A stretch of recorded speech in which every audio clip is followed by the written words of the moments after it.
Welcome to Lingala Institute. This is the daily Lingala lesson number 2. On this YouTube channel, I try to upload a new video every day. Koyoka, eleki, loba. Listening is more important than speaking. Koyoka, eleki, loba. Listening is more important than speaking. Ngai pe nako zala wana. I will also be there. Soki okozala te benga. Call if you will not be there.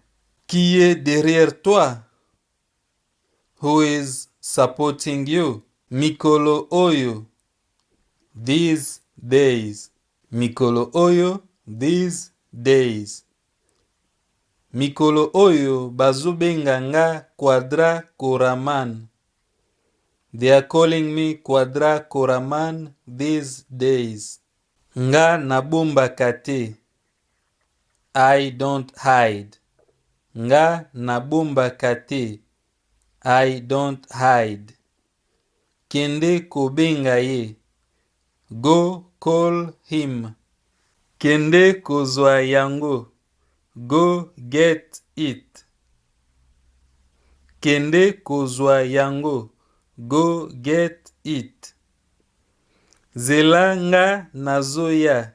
Wait for me, I am coming. Zela nga nazo. Wait for me, I am coming. I repeat. Koyoka eleki loba. Listening is more important than speaking. Ngai pe nako zala wana. I will also be there. Soki okozala te benga. Call if you will not be there. Qui est derrière toi? Who is supporting you? Mikolo these days. Mikolo bazo benga nga Quadra Koraman.